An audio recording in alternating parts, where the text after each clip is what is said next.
1,000 years. I'll love you for 1,000 more.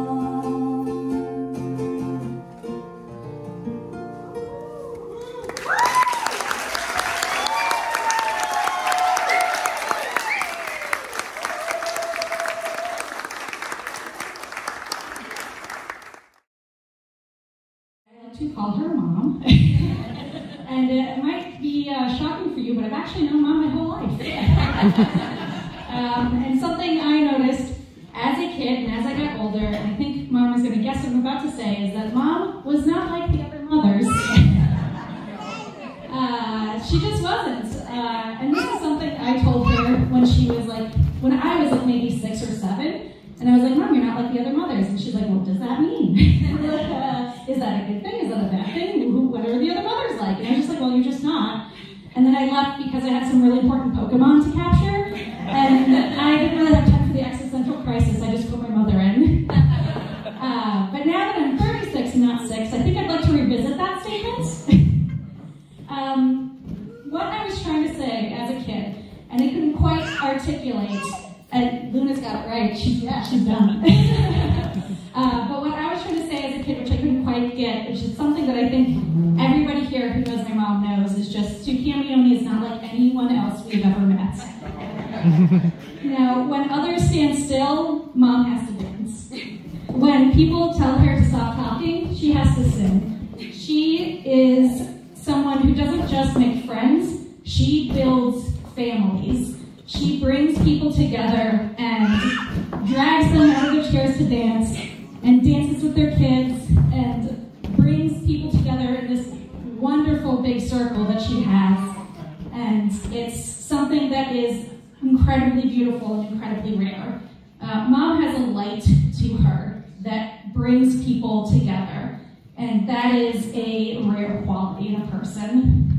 And that brings us to Rod.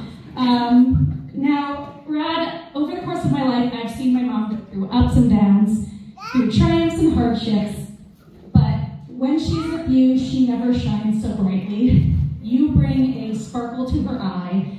You bring a confidence to her that I've never seen before. And Mom's a really confident person. You just bring out the best in her.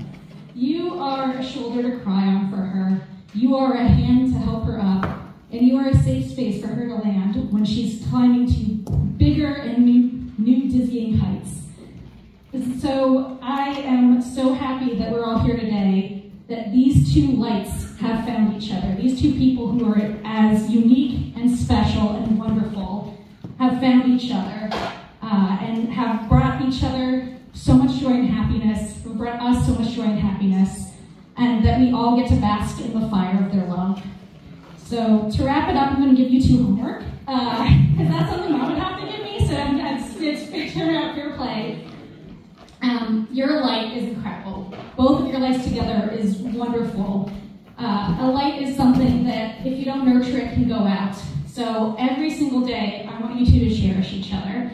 I want you two to honor each other's hopes and dreams, to honor the things that you love about each other.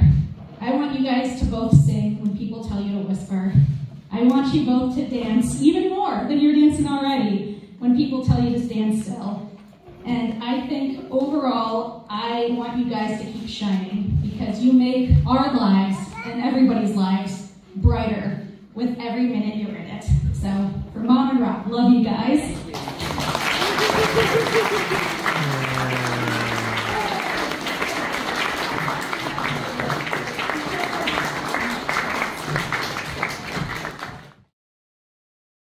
I'm going to read because my memory is not as good as yours. Okay, for Rod and Sue on their love celebration. Rod and I have had our disagreements through life, as all brothers do, but I must say, for the most part, our relationship has been very close. As teenagers, we used to share the sleeping room and often talk at night, and whatever profound disagreements we had kind of vanished with time. We like different soccer teams, I was mad when he decoded the secret language my best friend and I had to communicate privately. And one time he made a drawing of me with flies hovering over my long hair. And me writing furiously a whole bunch of blah blah nonsense, which I call poetry, in a dirty piece of paper. I still have it, by the way. I was mad then, but now it looks cute to me. I envied how good he was at drawing. My pictures are still today at the level of a kid somewhere between 5 and 8 years old. He invented a comic character baptized Johnny Pantrucas, where he made fun of Latinos using Spanglish in the US. Pantrucas is a Chilean dish, by the way. I confess it took me a while to build up to his peculiar sense of humor, a few decades more or less. We both have very strong personalities, about equally so, I'd say, but his is more noticeable. So when he came up with this trunk-headed gringa,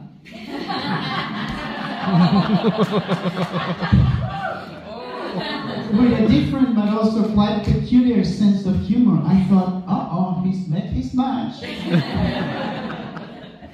What was it about this gringa, quintessential US American as she defines herself, that made me accept her right away? She's strong-headed, as I said, rational until some spark drives her emotions through the roof. You have to beware of her hot buttons. But don't take me wrong, smart, sexy, good sense of humor, and no-nonsense kind of person. Well, I have to say, before I learned to appreciate Sue for what she is, an intelligent, well-educated, interesting woman, fun to talk to, I liked what I saw when she was with Rod. I could tell that my brother was happy. That whatever ups and downs they would occasionally go through, whatever differences they had, as all couples do, there was an underlying sense of joy that pervaded their relationship. And that is truly a treasure. Seeing my brother happy made me accept this gringa before I knew her better. After getting to know her, of course, I appreciate her value and I understand my brother's attraction to her. The last few years before retiring, an aging single parent with a demanding job, living in a state that I didn't really like, New Jersey. One of the big pleasures was to come to Rod and Sue's iconic parties. Whether Halloween or Sue's birthday, New Year's or Rod's birthday, I must say, and I'm sure quite a few of you here agree, that their parties were a combustion of positive energy. Unforgettable. Thanks, Rod and Sue, for such grandiose fun. I will end with 2 verses of a poem I made for them, borrowing some words from the Indian-Canadian poet Rupi Kaur. Even when separated, they ended up together. You can't keep true lovers apart. No matter how much you pluck and pull them, they find their way to each other. To love, it takes strength, acceptance, sharing. Everyone has them, but not everyone is willing to practice them. Rod and Sue, it is an honor for me to be part of your celebration of love. I sincerely wish you the very best. Keep up the good vibes.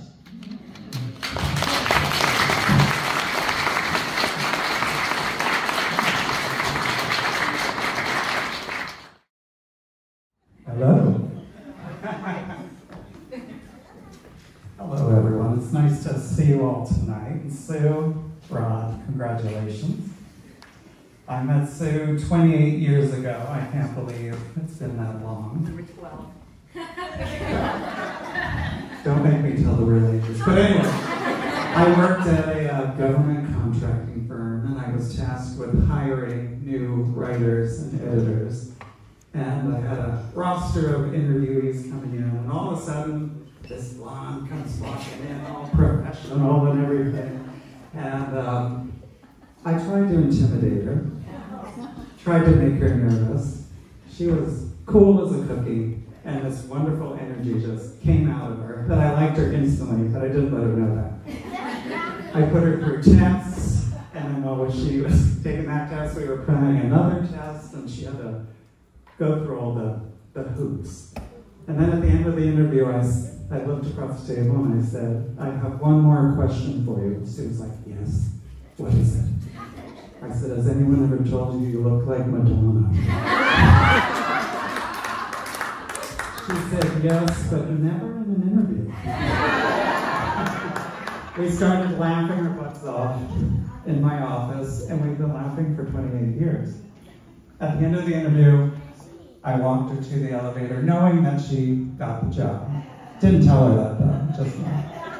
And then I say she has all these loose papers in her arms and her briefcase in her other hand. So I said to her, Sue, if you have all your papers in your arms, what do you have in your briefcase?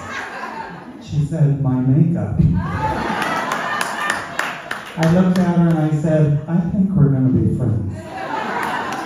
We've been friends ever since, and we caused so much trouble at that job. But I can't believe it's 28 years later. And then at one point she was like, it's time for you to meet Rod, the new man in her life. And I was like, should I warn him? How do I protect this man? Should I tell him everything? But then I met Rod, and Rod is just they're both so smart. They are both, what I like about them both is their energy. There's been a common theme throughout the night where it's energy and compatibility and a good match and the dancing and just a zest for life. And I find that Rod has that too. He's a little quieter than Sue. And by the way, don't argue with her because I've argued with Sue and it's to the death. But I just think you guys are a perfect couple, and they do come visit us wherever we live, my husband and I. And we'll be exhausted, you know. We're like, is it time for a nap? And they're like, no, we're going out dancing. They're always in perpetual motion, and I call them the ever-ready bunnies because they're perfect for each other. And it's going to be a pleasure to watch you two dance through the rest of your lives. And I'm so glad that you're allowing me to be a part of it, and Michael too. And we love you so much, and congratulations.